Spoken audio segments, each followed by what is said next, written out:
con el padre Javier Rodríguez Orozco y Ana Lilia Ortiz.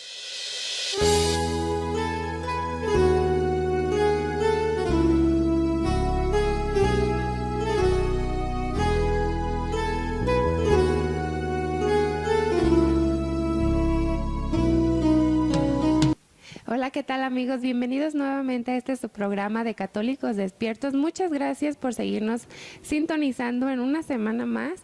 Quiero agradecer especialmente a todas aquellas personas que nos mandan un saludo cada semana y también invitarlos a que nos sigan mandando sugerencias de algún tema en particular que les gustaría que compartiéramos con ustedes en este programa con la sabiduría del Padre Javier. Y el día de hoy tenemos un programa, Padre, que quedó inconcluso en el programa número 15. No sé si recuerden todos ustedes, el verdadero amor y devoción a la Virgen María. Ese fue el tema que tuvimos hace 2 semanas. Y recuerden que lo íbamos a reflexionar en 4 puntos.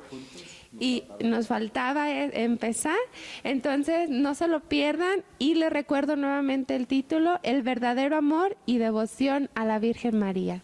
Así es, Lilia, gracias por sintonizarnos y mirarnos. Agradezco mucho, Lilia, a todas las personas que a través del Face, tanto en el canal de CD Televisión como en mis páginas, me mandan saludos, felicitaciones, muchas gracias. Quisiera contestarles a todos, pero comprenderán que el tiempo no es posible. Cualquier persona que desee una pregunta especial, un consejo especial, por favor, escríbame mejor en el correo electrónico javier.diosteama@gmail.com. Para mí es mejor recibir los correos, Lilia, y a través del correo electrónico dar respuesta a cualquier pregunta que quieran hacer a su servidor.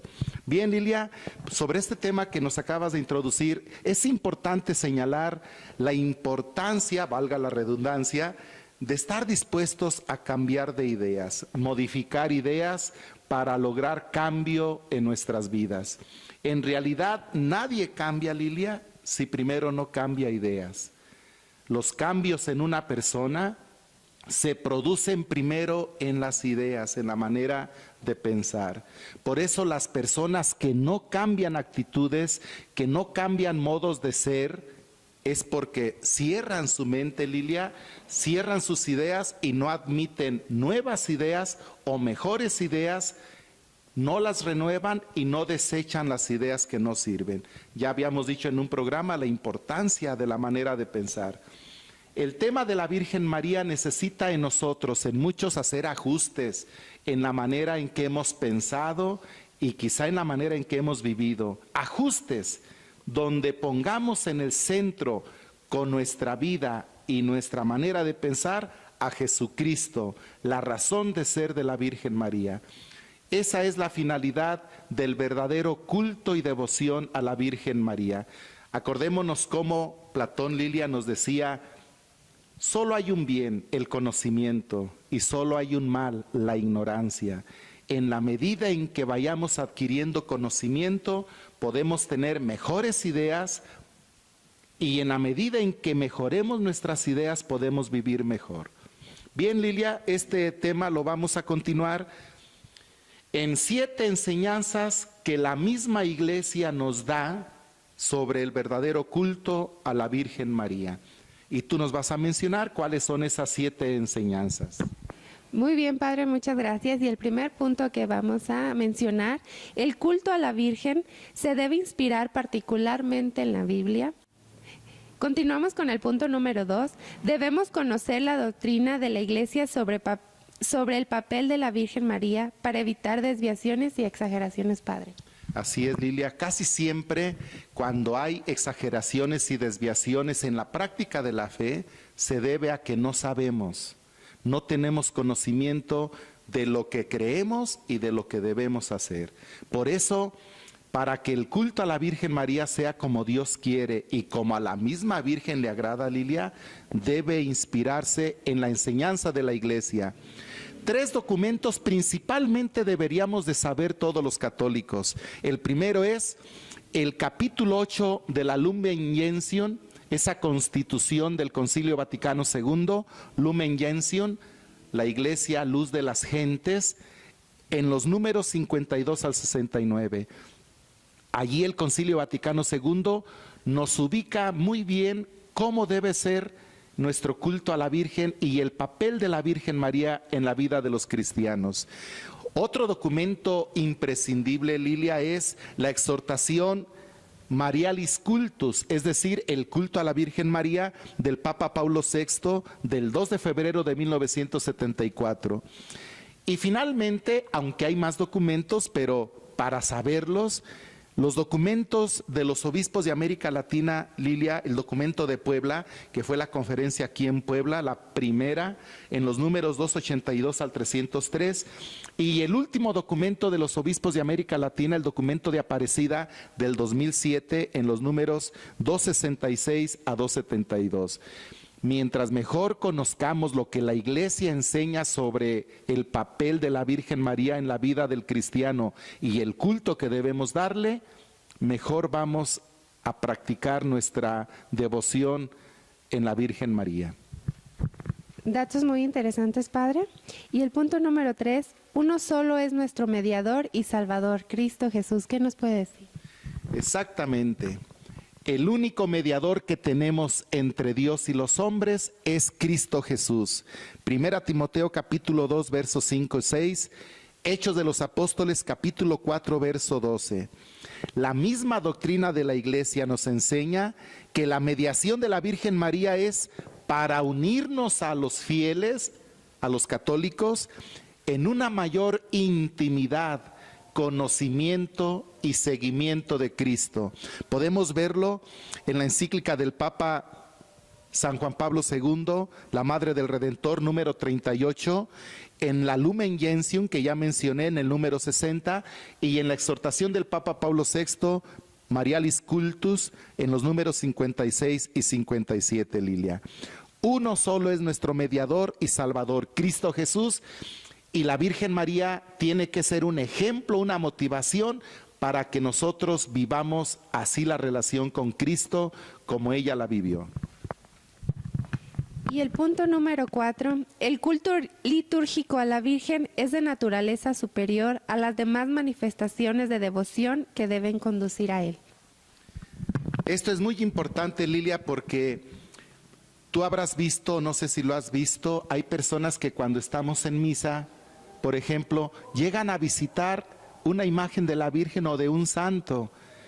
Cuando una persona llega al templo a misa, debe entender que si estamos en la celebración eucarística, que es nuestra más grande celebración de fe, se debe integrar a la celebración y dejar su devoción para después de la celebración eucarística.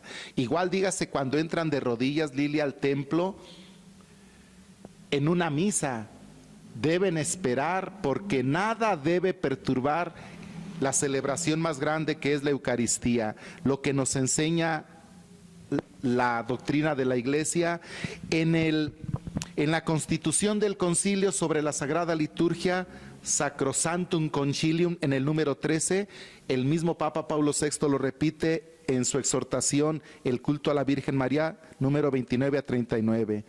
Personas, por ejemplo, Lidia, que también van a misa y mientras están en misa están rezando el rosario. No se debe hacer eso. Lo principal es la celebración eucarística y la devoción del rosario, por muy buena que es, se debe hacer en otro momento.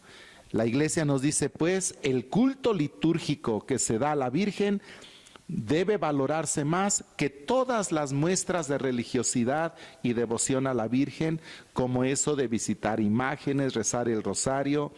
El culto, la Iglesia nos lo ofrece en las celebraciones eucarísticas, donde honramos las distintas advocaciones de la Virgen María. Eso debe ser lo principal.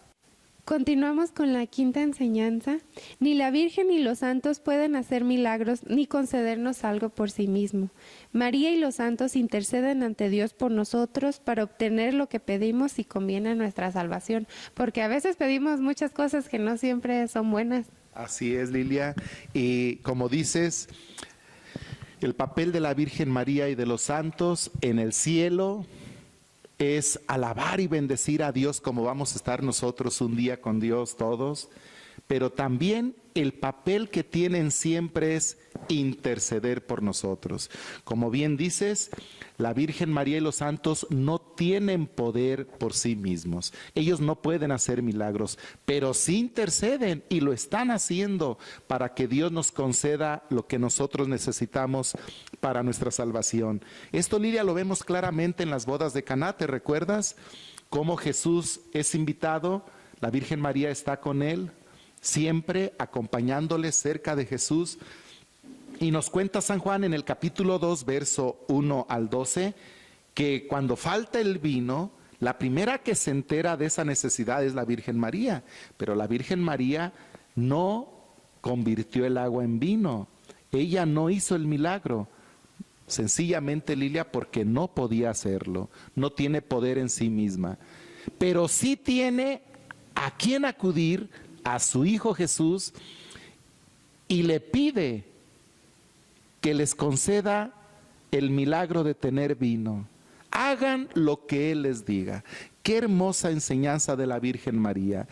Hacer lo que Jesús nos dice, Lilia, no solamente nos va a traer el vino que haga falta en nuestras vidas, nos va a traer la alegría que hace falta, nos va a traer la conversión que hace falta, el gozo, la paz, la fortaleza, la armonía, el perdón, la unidad, todo lo que necesita en nuestra vida, Lilia, Dios nos lo va a conceder si seguimos la única orden que nos dio la Virgen María, hacer lo que Jesús nos diga. Ella intercede y aquella boda sigue feliz con el vino, sigue la fiesta, sigue la alegría, gracias a la intercesión de la Virgen María y a la acción de Jesús dando a aquella boda lo que necesitaban. Entonces, la Virgen María y los santos siempre están intercediendo por nosotros. Y debo decir, Lilia, algo importante. Interceden aún por los que no piden su intercesión. No olvidemos que la Virgen María es nuestra madre en el orden espiritual. Y una madre no creo que solo pida por sus hijos buenos, ni solo por los hijos que le pidan algo. Una madre, tú eres mamá, Lilia, una madre pide, ayuda a todos sus hijos, a lo mejor, como dice Jesús en el Evangelio, hasta con más insistencia por los más alejados, por los más descarriados, por los que más se puede preocupar, como Jesús nos cuenta la parábola de la oveja perdida. Deja las 99 que tiene bien y va a buscar la perdida. La Virgen María y los santos siempre interceden por todos, por todos. Esa es una de las tareas que tienen en la presencia de Dios en el cielo. Y la sexta enseñanza, Lilia. Sí, nada más quiero mencionar algo. ¿Recuerdan el sondeo que hicimos hace 2 semanas? Y el evangelio que más recordó la gente las personas fueron las bodas de Caná. La enseñanza número 6, Dios puede conceder a la Virgen aparecerse, pero no todas las apariciones son auténticas. Padre, ¿qué nos puede decir? Porque ya vemos que en internet y en la televisión hay mucha charlatanería. Así es, charlatanería, ignorancia, tantas cosas que se deben evitar. Por eso, una vez más, Lilia, el conocimiento. Bien dicho el refrán, el que no sabe es como el que no ve. Y el que sabe, ve y sabe discernir. Bien, en esta enseñanza debemos recordar que es verdad, la Virgen María se puede aparecer, Lilia. Y si se aparece, no es por virtud propia, sino por que Dios le concede eso. Pero esto no quiere decir que todas las apariciones sean auténticas. Hay mucha charlatanería, como tú dices. Puedo poner un ejemplo muy claro, Lilia. Estaba yo en una ocasión en Oxnard, California, recuerdo muy bien, visitando a mi familia, y de repente surgió la noticia de que en una casa se aparecía el crucifijo y que la gente estaba yendo a esa casa y que de noche solamente se aparecía el crucifijo, que era muy claro, evidente. Lógicamente yo quise ir, darme cuenta de eso, discernir, como dice San Pablo, examinarlo todo para quedarnos con lo bueno. Llegué a la casa, ya tenía Lilia hasta veladoras, había mucha gente, y me empezaron a decir que el crucifijo se aparecía en la ventana del baño. Todo esto, claro, a mí se me hacía muy raro porque Dios no es tan complicado. Cuando Dios quiso hacerse humano y venir con nosotros, mejor dicho, cuando Dios quiso venir con nosotros, se hizo humano, Lilia, uno como nosotros, para poderlo entender, conocer lo más posible. Entonces, muchas veces esto de apariciones son tan complicadas que por eso mismo uno debe dudar. Que se aparece en este comal, que fíjese, aquí se ve la silueta, que en la nube, mire, bueno, te describen tanto la figura que ya te la pusieron en la mente. Entonces no queda más remedio más que mirarla. Pero Dios no es así. Dios es más simple y más claro, más directo con nosotros. Total, que en el baño se apareció el crucifijo, pedí ir al baño. Me dijeron, entra usted solo, cierra la puerta del baño, voltea a la ventana y se va a aparecer el crucifijo. Efectivamente, entré al baño, miré a la ventana, apagué la luz, era otra condición. Y sí, ahí estaba una cruz muy bonita. Pero la primera pregunta es, ¿por qué aparece esa cruz? Ese ejemplo de San Pablo en la primera carta a los Tesalonicenses, capítulo 5, verso 17. Examínenlo todo. Empecé yo a examinar por qué esta cruz de noche. Y pregunté, ¿podemos ver atrás de la casa? Fuimos a ver y exactamente en la esquina, en una esquina estaba una luz grande. El vidrio del baño, de esa ventana, no era como los vidrios normales.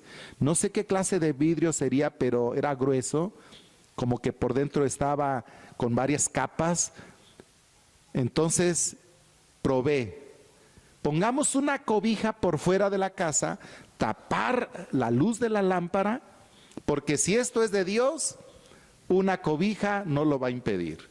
Si es de Dios, va a superar cualquier prueba. Entonces, pedí cobijas, tapamos la ventana, Lilia, por atrás, para que no llegara la luz de la lámpara. Se acabó el crucifijo. Ya no apareció ninguna cruz. Tenemos que examinar todo, no creer todo, examinarlo todo. Sobre todo cuando se trata de apariciones, de mensajes, de revelaciones. Y esto que digo, Lilia, lo advierte San Juan de la Cruz. San Juan de la Cruz hace unas serias críticas para los que se dedican solamente a revelaciones, a mensajes, a cosas extraordinarias. Entonces, la Virgen María y los santos se pueden aparecer, pero hay que discernir. Por principio hay que dudar, hay que investigar. Por eso la iglesia misma no cree tan fácil las apariciones y también por eso a un católico no le obliga creer en las apariciones, porque no forman parte del depósito de la fe que un católico debe creer.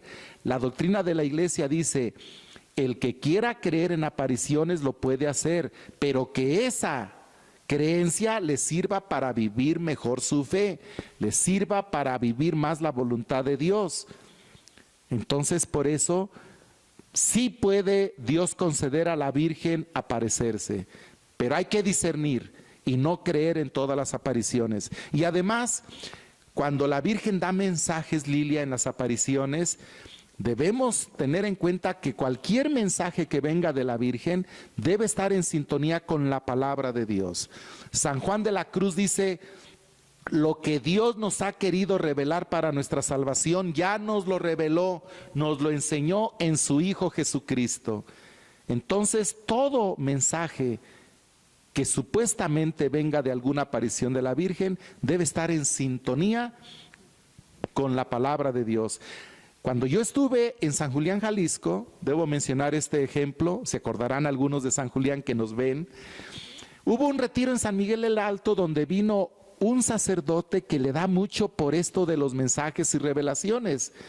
Y ahí les dijo que la Virgen le había dicho a alguna persona que se le apareció que pronto iban a llegar 3 días de oscuridad que anunciaban el fin del mundo. Ya te imaginarás cuánta gente se traumó, fueron conmigo a preguntarme. Hay gente que ya incluso el padre les dijo, compren velas, sus enseres, las cosas que ocupan para su alimentación, porque 3 días habrá de oscuridad y pronto, dijo la Virgen. La gente preocupada, asustada.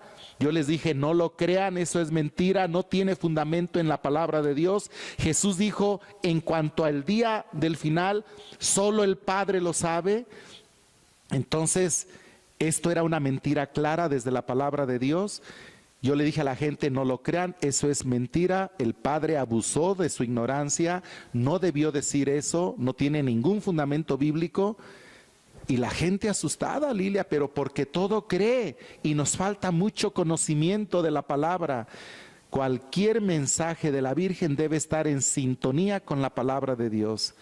Por algo, Lilia, te acordarás cómo hemos dicho aquí lo que el profeta Oseas dice: mi pueblo perece por falta de conocimiento.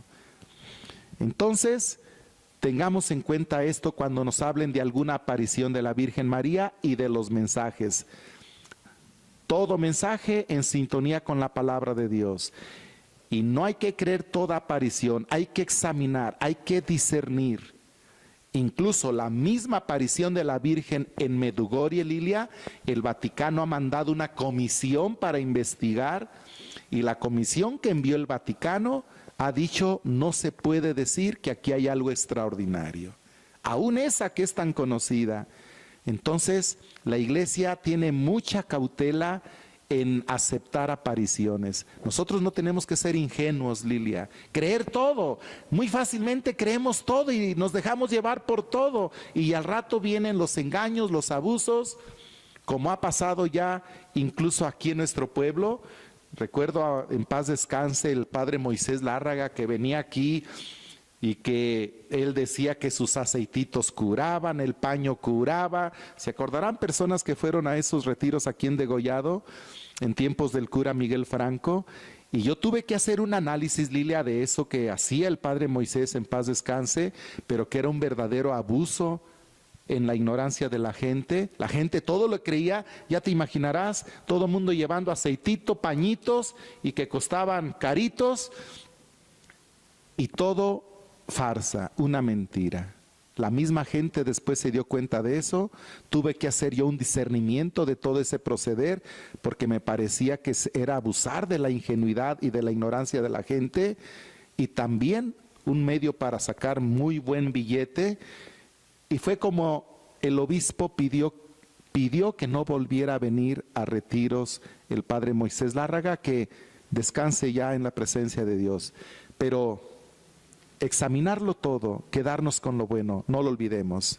Pues hemos llegado ya a la parte final, padre, del programa, y la última enseñanza: la Virgen María debe ser nuestro ejemplo de vida en el seguimiento de Jesús, haciendo la voluntad del Padre. Así es, Lilia. Finalmente, y como conclusión, como decía el gran doctor de la Iglesia, San Agustín, María es grande más por ser discípula de Jesús que por ser su madre. Y es lo que tenemos que aprender de la Virgen María, ser discípulos de Jesús como ella lo fue. Y es lo que dice el Papa Emérito Benedicto XVI en este hermoso documento Verbum Domini sobre la palabra de Dios en la vida de la Iglesia. En el número 28 dice: deseo llamar la atención sobre la familiaridad de María con la palabra de Dios. Y el Papa en estos números nos indica las actitudes que tuvo la Virgen María hacia la palabra de Dios, hacia la voluntad de Dios, y que te voy a pedir que nos leas, Lilia, donde debemos ver en María el ejemplo que debemos seguir para ser discípulos de Jesús como ella lo fue. Primero, ser como ella, incondicionalmente dóciles a la palabra de Dios, número 27. Segundo, escuchar como ella, con fe y apertura a la palabra de Dios, para que se haga vida en nosotros, número 27. Como ella, hablar y pensar con la palabra de Dios, para que nuestras palabras, como las de ella, surjan de la palabra de Dios, número 28. Como ella, que nuestros pensamientos estén en sintonía con los pensamientos de Dios. Número 28. Como ella, que estemos íntimamente penetrados por la palabra de Dios. Número 28. Y sexta y última, como ella, que nuestra existencia esté totalmente modelada por la palabra de Dios. Número 28. Número 27 y 28 de este documento Verbum Domini, donde el Papa Emérito Benedicto XVI nos muestra el ejemplo de la Virgen María en el seguimiento de Jesús y en hacer la voluntad de Dios. Esperamos, amigos, que estos dos temas sobre la Virgen María, el verdadero amor y devoción a ella, nos ayuden, Lilia, nos motiven a hacer los ajustes que debemos hacer en nuestra manera de pensar, pero sobre todo hacer los ajustes que debemos hacer en nuestra manera de vivir la fe como hijos de Dios, como hijos de la Virgen María y teniéndole un verdadero amor y devoción a ella. Todo esto, Lilia, nos va a ayudar a ser cada vez más católicos despiertos.